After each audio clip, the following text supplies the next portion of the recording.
All right, so today we're going to have a slideshow and take some notes over the causes of World War One. So this is topic 7.5 and 7.6, if you're following along. So I want to talk about causes of World War One.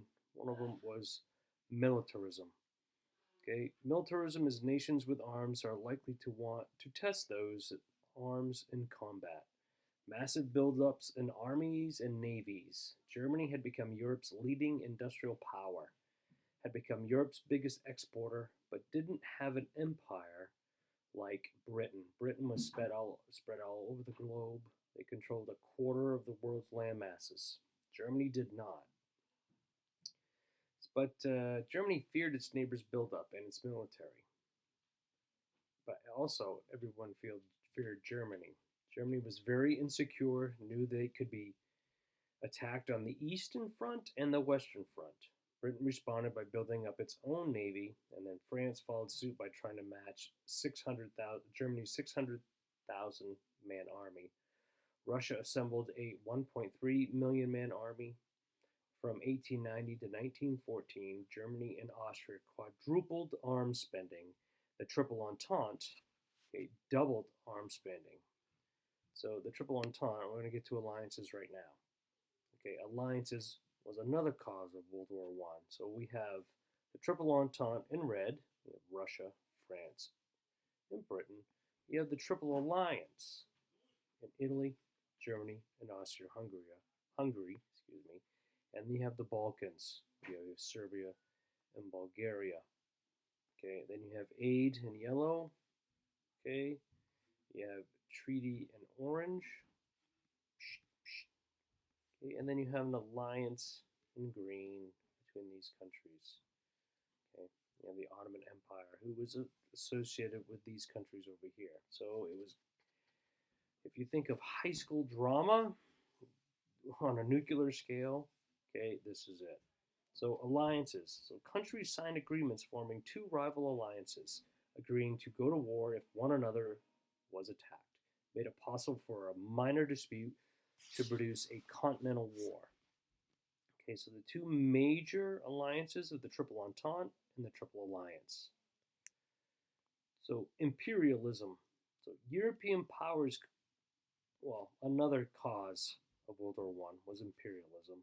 European powers competed for colonies much over Africa and Asia. Okay? Great Britain controlled 1/5 of the world and 1/4 of the world's population, left little opportunity for ambitious Germany and Japan. They feared they would be left with table scraps and Great Britain's navy would block them. Germany had less than 10% of land holdings compared to Britain. It promoted social Darwinist thinking that led people to believe that war was a natural and inevitable state of human affairs. That would be Germany. Okay. Nationalism. Okay, we've heard this talked about in today's political climate. Here's a good slide. The right amount of nationalism. In many ways, nationalism is like salt. Without any, civic life is bland and uninspiring. In the right doses, it pops and brings new zest and flavor to civic life. Seasoned too heavily, it's a turn off and tastes gross and add way too much, and it's toxic. Okay, so what is nationalism? Nationalism is promoted the idea of cultural superiority and intense rivalries. Serbian national inspired the assassination of Archduke Ferdinand of Austria-Hungary. War and conflict often used as vehicles to unite people and promote nationalism, like Germany in 1871 when they became unified.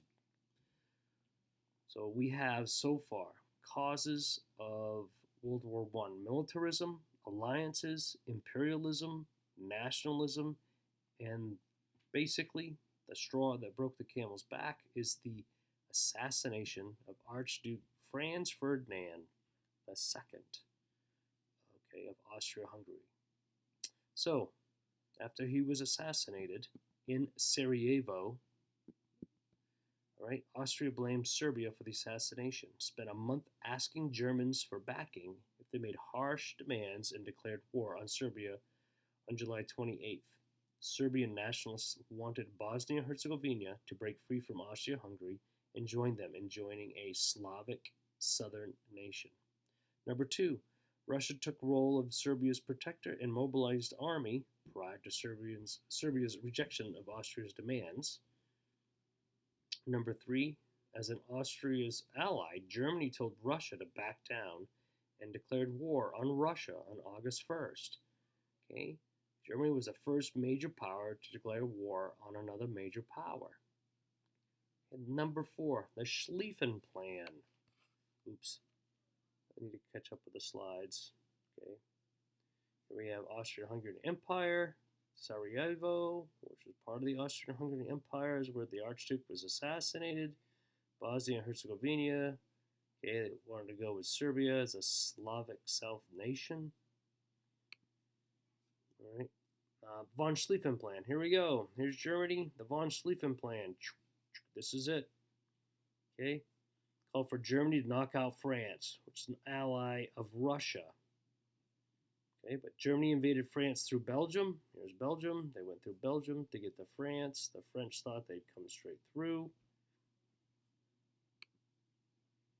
Let's go back one. Boop, hit the wrong button. Germany invaded through France through Belgium, pulled Belgium's ally Great Britain into the war. Britain issued an ultimatum to Germany, get out or else. And Germany chose or else. So, the English got involved, which is right across the English Channel. It's France. This is when we get the infamous trench warfare that you can see in the recent movie that was released about a month ago, 1917. That was World War I. So American involvement in World War I. Okay, the United States was not fighting for survival. We were fighting for an ideal. So in the United States, a debate came about between internationalists and isolationists. Internationalists were a U.S. way of life preserved only through active, permanent involvement in world politics. Woodrow Wilson began to push internationalism in a 1916 campaign, even while the Democratic Party used the phrase, "He kept us out of the war." Wilson wanted U.S. to be a leader in world affairs and play a major role in peace settlement. Sketched out ideas for a just peace, and a new world order in his January 22nd, 1917 Peace Without Victory speech. On the other side, you had the isolationists, U.S. way of life preserved through long-standing tradition of non-involvement. Okay? So, World War I was very unpopular in the United States. Wilson campaigned for re-election in 1916 on the pledge, "He kept us out of the war." George Creel came up with that slogan. Okay. War was ugly. Trench warfare in World War I, 1.7 million died in 1 year alone. Battle of Marne had 500,000 casualties. Verdun in France had 1 million casualties in 1916. Somme had 1 million casualties in 1916. U.S. had nothing to gain in joining the war, continued to trade and make money off both sides. The country had a long history of staying out of European affairs. Okay, the Socialist Party was strong in the United States. Eugene versus Debs was opposed to war. Called for workers to the world unite, framed the war as a war among the bourgeoisie. Debs won 900,000 votes in 1912 election. So, cultural ties to the United States. Many German, Russian, British immigrants here in the United States. 500,000 Germans returned back to Germany to fight. Irish hated the British. It's still so today. Okay, the United States was not ready to go to war. Not an arsenal of democracy. Okay. American Army in 1914 had 90,000 men. 50,000 Brits died during the first day of Battle of Somme. Ranked 17th in terms of military strength between Peru and Argentina, had 11,000 horses and 100 vehicles. 18% born overseas in the United States. Many had come here to avoid conscription. That means going into the army or the military. Draft would bring the number of people in the army up to 4 million men, but by that time they were trained and war was nearly over. Okay, so the steps that led the U.S. entry into World War I. So the economic ties restricted ability to remain uninvolved in World War I. Exported 900 million annually to Europe, funded annual debt to European creditors. Okay, there were some atrocities in Belgium. 6,000 Belgian civilians, men, women, and children, were executed in Belgium and northern France by German troops in August through September 1914. 30,000 American tourists and teachers stranded. Hoover lent $1.5 million to return them home. Only 300 was unpaid. 5,000 civilians were killed in Europe. British propaganda convinced Americans that Germans converted battlefield corpses into fertilizer and soap. German telegraph lines cut to U.S. So all news about WWI came through the British. German barbarism. They used poison gas, flamethrowers, German U-boats or submarines. The Germans were the first to use these new weapons of war. Unrestricted submarine warfare on commercial ships. Okay, the Lusitania was a passenger liner, much like the Titanic. Okay, what happened was a German U-boat sank it off the English coast. It had 1,200 people on board. It killed 1,200 people on board, including 128 Americans. It sank in 18 minutes compared to the Titanic's 2-hour sinking. The Brits had a long history of sailing under flags of neutrals and using passenger ships to transport military supplies, placing the Germans in a position of losing face if they attacked such vessels and losing the war if they did not. The Lusitania carried 1,248 cases of shells, 4,927 cases of cartridges, and 2,000 boxes of small arms ammunition. William Jennings Bryan compared using passengers to protect contraband to putting women and children in front of an army resigned in disgust with Wilson's response. Ships were supposed to be evacuated before being sunk. Surfacing to accomplish this task defeated the purpose of the U-boat. It's a submarine, they surface, now they know where they are, they can sink them. The Sussex Pledge. So following the Lusitania sinking, Germans promised not to sink passenger ships or merchant vessels. Without warning, if U.S. could get Britain to stop the blockade. Germans announced plans to violate pledge on January 31st, 1917, renewed unrestricted sub-warfare and hoped to knock out British before U.S. could enter the war. Wilson broke the diplomatic relations with Germany on February 3rd, but didn't ask for a declaration of war. Still hoped to exert influence on peace process as a neutral mediator rather than a belligerent. A Zimmerman telegram, March of 1917, intercepted coded telegram between Germans and Mexicans. Germans promised the Mexicans that they would get back the land they lost in the Treaty of Guadalupe Hidalgo if they helped distract the U.S. and keep them out of Europe involvement in World War I. Oof, can you imagine how that reacted to U.S. people? So Wilson asked for a war of declaration on April of 1917 to make the world safer for democracy. So, context for phrase, Russia had just left the Allies in 1917, and it sounded better than make the world safe from U-boats. Lofty goals in 36-minute speech set the stage for post-war disillusionment.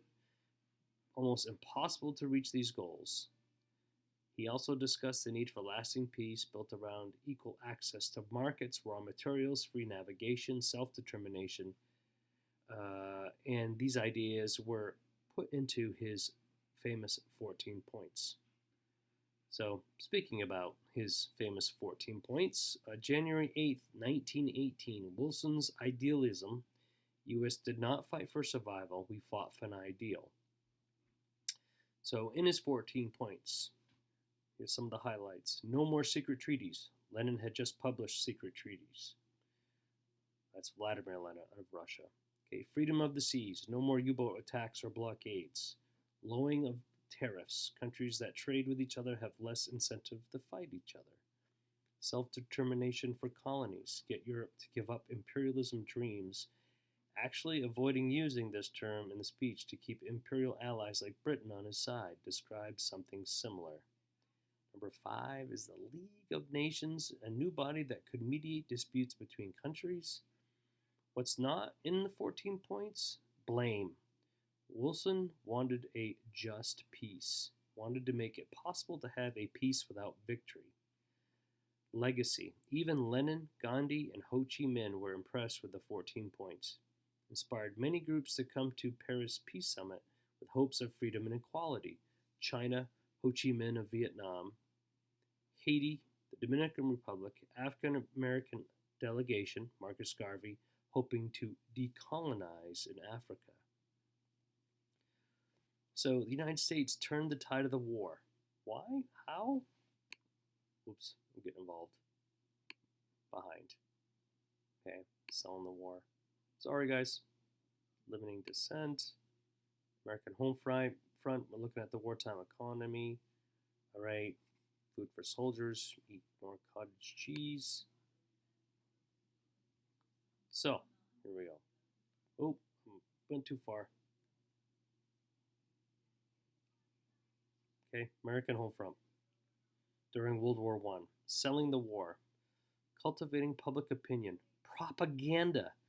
Committee on Public Information demonstrated to the American public that U.S. was fighting for specific ideals. So George Creel hired 70,000 men and women to create anti-German sentiment.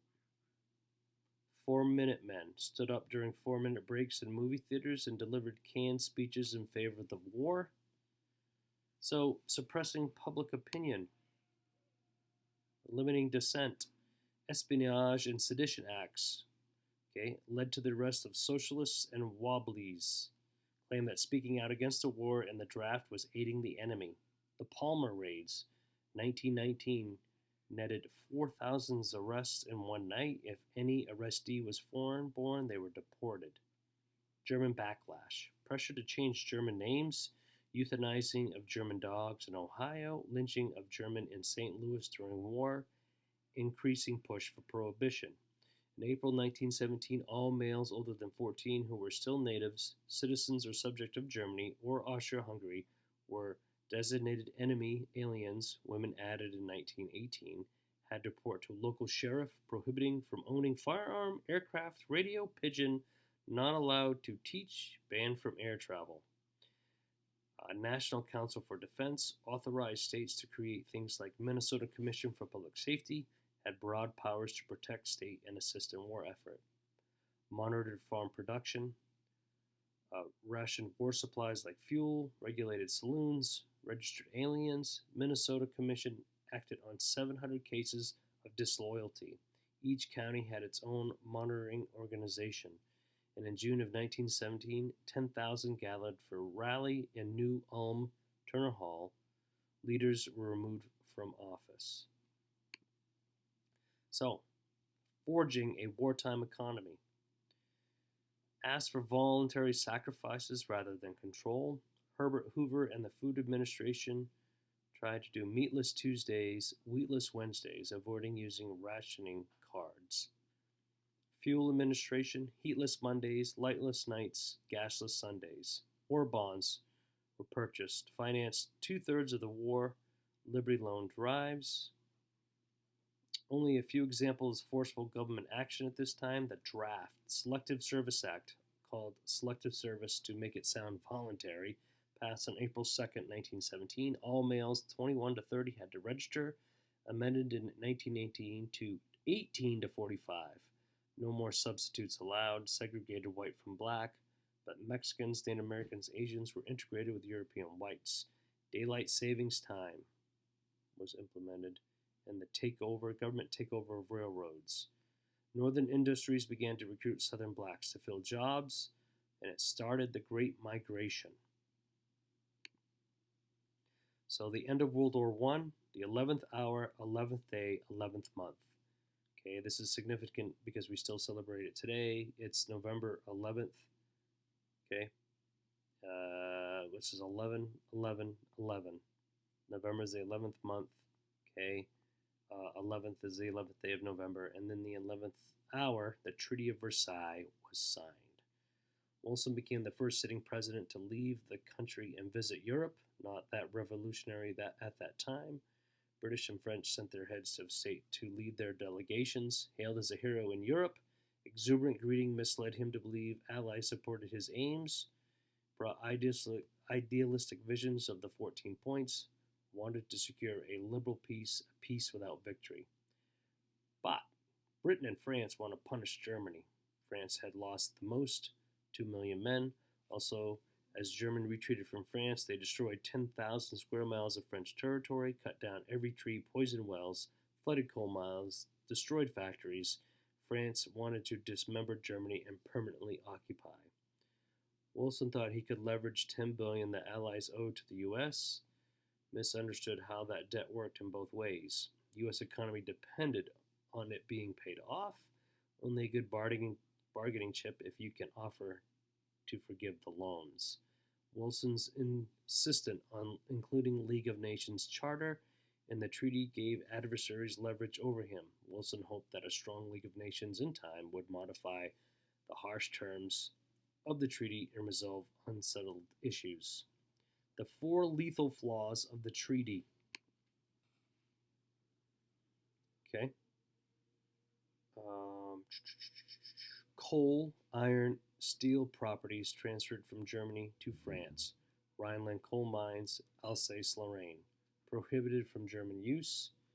Germany stripped of overseas colonies, foreign investments, merchant marine, restricted from control of own waterways, and tariffs. Okay, there was a war guilt clause in the Treaty of Versailles. Formally placed the blame on Germany, charged Germany for the costs of the war, $33 billion, finally paid off in 2011. Reparations asked of Germany were burdensome and unreasonable, made Germans bitter and humiliated, put strains on a German economy already destroyed by the war. German government printed money to cover loans, caused inflation. In July 1914, 4 marks equal a dollar. In January 1923, 350,000 marks equal a dollar. In November 1923, 4 trillion marks equal a dollar. In one day, price of bread jumped from 20,000 marks to 5 million marks. Wheelbarrows needed to carry enough money for a daily purchase. By 1932-1933, some 40% of the German population was jobless. Demilitarized, limited to a small navy and defensive 100,000-man army, banned German warplanes and submarine tanks.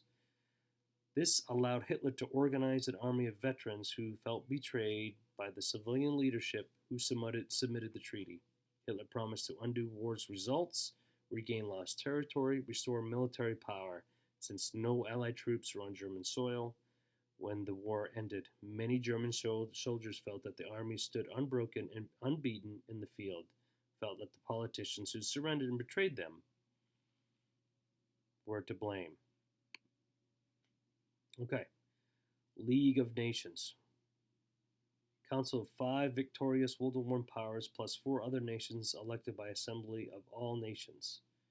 Empowered to supervise mandate territories, resolve disputes through arbitration, empowered to employ economic and military sanctions. Article 10 was the most controversial in the League of Nations, pledged to protect members against external aggression. Irish thought this phrase could be used to suppress their own national movement. Many nationalists in the U.S. thought U.S. was surrendering sovereignty to a world body, limits the freedom of U.S. action, and takes Congress power to declare war away. So, Senate ratifications here in the United States. The Treaty of Versailles was signed on June 28, 1919, opened up an 8-month debate in the U.S. No tradition in the U.S. of bipartisanship in foreign policy. Wilson did little during the war to build a bipartisan coalition, didn't take a single Republican with him to Paris. Mythologized as a debate between isolationists and internationalists, focused more on extent of nature of the commitment of the U.S. should assume. Many accepted internationalism but debated its form. There were some irreconcilables in the Senate opposed to entering the League of any form, feared the U.S. would be bound to reactionary great powers. Most Republicans accepted the League but sought clarifications on Article 10, wanted to limit obligations. Henry Cabot Lodge organized a resistance to the treaty, stalled it in Foreign Relations Committee for 6 weeks by reading it aloud and allowing an endless number of witnesses to testify, bought time for opposition to build, major financial support from Henry Frick and Andrew Mellon. Wilson thought outpouring of public support might move senators to support the treaty. McKinley did this in 1898. Wilson did it in 1916 to get the country prepared for World War I. Problem: Wilson was already feeble, scheduled a 10,000-mile trip from Ohio to California, gave 42 speeches in 21 days without a microphone. On September 25th, Pueblo, Colorado, he collapsed from a massive stroke and sent back to D.C. Left partially blind and paralyzed on his left side, physician and wife hid the extent of his incapacity from Congress and the nation. October, the treaty cleared Foreign Relations Committee with 14 reservations. Wilson refused to compromise and threatened to veto. On November 18th and 19th vote, 38 for, 53 against, Wilson refused to salvage and modify. Failure to compromise with the Senate, Wilson's greatest failure as president. It would begin America's great retreat into isolationism, led to World War II, the Treaty of Versailles. Consequences of World War I, the legacy, death, 20 million soldiers and civilians killed. Influenza, the Spanish flu killed 3 times as many people as World War I. That took place in this time. Suffrage, women gained the right to vote. Austria, Belgium, Britain, Canada, United States, Denmark, Czechoslovakia, Germany, Netherlands, Hungary, Poland, Russia. 800,000 women take up jobs in munition factories in Britain.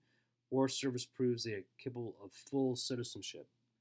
It changed the political map of Europe. We have 9 new countries after World War I. Changed the political map of the Middle East. We have 6 new countries. And it increased the geopolitical influence of the U.S. Avoided destruction and loss. Went from being a debtor nation to a creditor. Allies owed the United States $10 billion after World War I. Wilson played a leading role in peace negotiation, launched radical national movements in Germany, Italy, Japan. And World War I caused the Russian Revolution. It gave us communism. It launched the lost generation of literature movement and abstract art movement, dissatisfaction, disillusionment with romanticism, and enlightened heroism, normalized cynicism and irony. There you go. If you want to review, I'll post the notes in the classroom and you can review this slideshow.